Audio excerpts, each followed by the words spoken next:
What is the happiest city in America? Well, that question is a lot harder to answer than you might think. You see, happiness is relatively subjective. What makes you happy could make your neighbors miserable. And because of this, studies on the happiest city rarely conclude with the same city. That's only the beginning of this problem, however. In 2020, the happiest city was considered to be in Nebraska, but in 2021, we've jumped all the way over to a city in California. The cities are in two completely different regions and have vastly different environments, which does point to just how diverse the United States really is. At this point, anybody else would have given up, but I refused to stop my hunt for the happiest city in the USA, so I just kept digging. And after hours of research into nearly every study on the happiest cities, I've discovered what I think is the happiest city. Here's the thing. If you were to Google the happiest city in America in 2021, the first thing that will likely pop up is Fremont, California. There, a lot of people report lower stress levels than most other cities. And if you look at other surface level information, it also is ranked as one of the best places to raise your family. But if you dig a little bit deeper, you'll end up seeing that other cities have things that Fremont just doesn't. Take a look at North Dakota, for example. The cities of Bismarck and Fargo are both super happy cities. Studies explain that the people who live here feel very little stress, and there are a ton of jobs that are available. However, I found out that these advantages are completely ruined by one thing, and that is that both cities end up suffering from lower quality communities. For instance, Bismarck struggles with homelessness, while residents in Fargo struggle to access quality childcare, increasing stress for heavy working families. But what if we look at depression rates? If we find the cities with the lowest depression rates in the country, we've most likely found out the happiest city in America, right? Well, yes.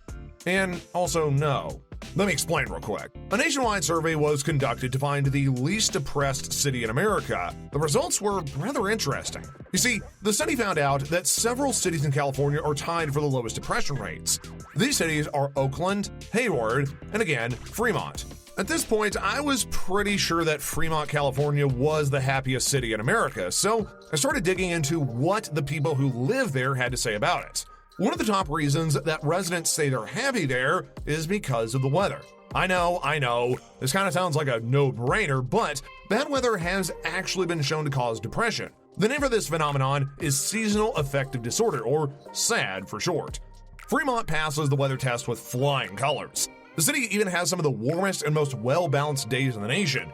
I mean, seriously, who doesn't love mild winters and relatively cool summers? More importantly, Fremont also offers a lot of great educational opportunities, especially for high schoolers and college students. Overall, the city has a much higher average test score than the typical United States. Studies have even shown that well-educated people also tend to be happier than the average person, so this kind of makes sense. As you know, if you have a good education, you'll probably end up getting a great job too. Residents here said that the surplus of job options have made them feel comfortable living there. In addition to that, the minimum wage is $15, so even if you're starting with a basic job, you're being paid well more than what residents in other cities are making. Fremont also has a great location. The area is fairly close to almost all the major cities in California, so that way you can experience major sights from your own backyard. Also, there's a lot of recreational indoor and outdoor activities. While many of the restaurants serve typical American food, there are several amazing cultural restaurants as well. When you're done enjoying the food and you want to run around, you can end up visiting a favorite hiking spot like the Mission Peak Trail.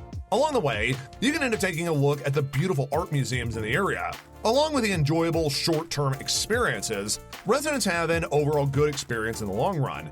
To ensure this positive experience, the city takes quite a bit of initiative for its citizens' well-being. For instance, Fremont initiated Vision Zero in 2021.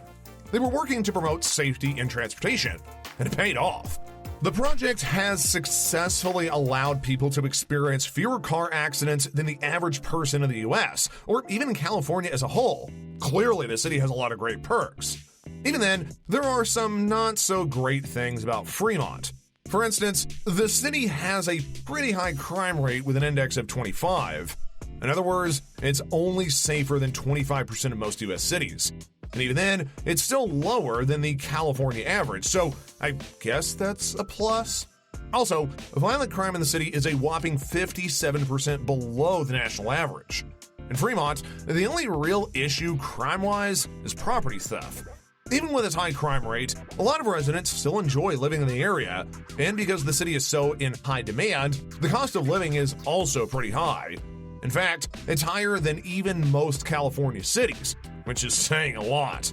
To top it all off, the population density is super high. This is a side effect of both the huge demand and proximity to so many major cities. Even then, the residents do have a strong sense of community, so you could view it as either a pro or a con.